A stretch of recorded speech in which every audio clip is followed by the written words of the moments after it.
Hey, had a lovely Memorial Day weekend with my mother. We went to the beach, had a good time. Um, Other than that, I think we're gonna just get started on it. One sec. All right, Genesis chapter 18.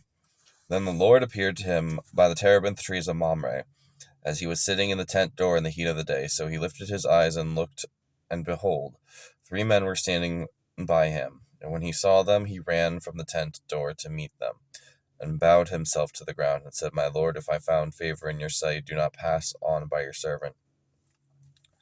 Please let a little water be brought, and wash your feet, and rest yourselves under the tree, and I will bring a morsel of bread that you may refresh your hearts.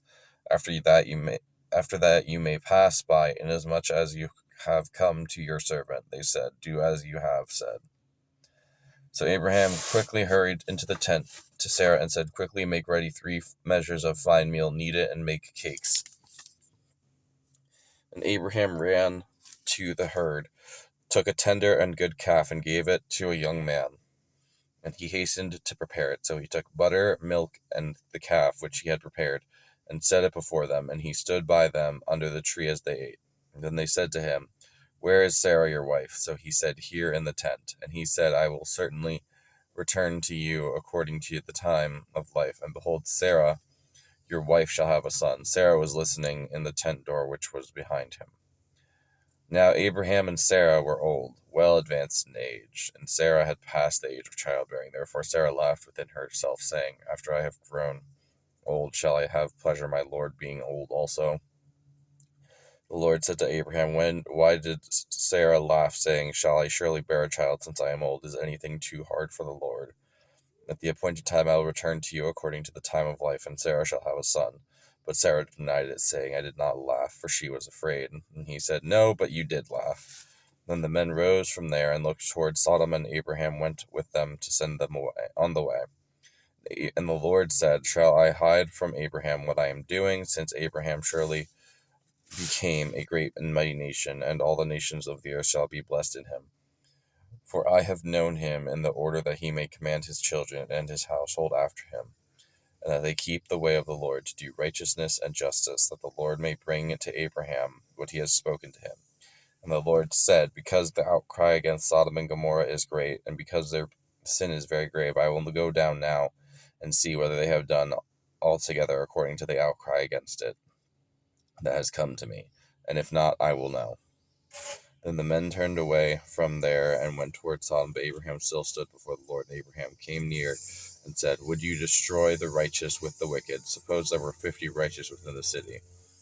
Would you also destroy the place and not spare for the 50 righteous that were in it? Far be it from you to do such a thing as this, to slay the righteous with the wicked, so that the righteous should be as the wicked.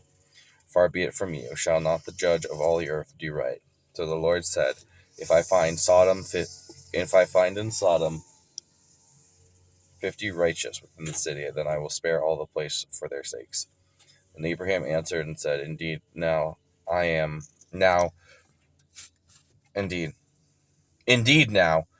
who am but dust and ashes have taken upon myself to speak to the Lord.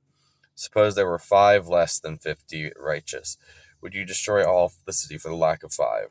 So he said, If I find there 45, I will not destroy it.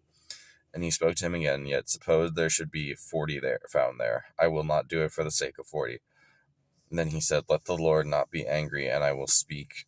Suppose 30 would be found there. So he said, I will not do it if I find 30 there. And he said, Indeed, now I have taken it upon myself to the Lord to suppose 20 should be found there. He said, I will not destroy it for the sake of 20. Then he said, Let not the Lord be angry, and I will speak but once more. Suppose 10 should be found. He said, I will not destroy it for the sake of 10. So the Lord went his way as soon as he had finished speaking with Abraham, and Abraham returned to his place. Yeah, this is always an interesting conversational part, I guess, of the Bible. I often wonder if it's like,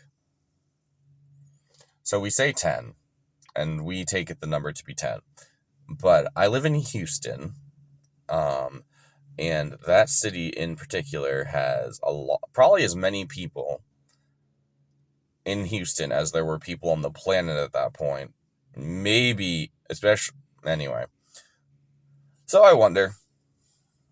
It is what it is. Not that I don't doubt God would sit and do that, but I wonder at what point.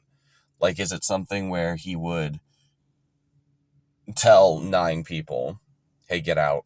Like, put a sense of dread and urgency for them to get out, or if, like, how that would work. But I imagine that's what would happen. Yeah, we'll continue tomorrow, hopefully.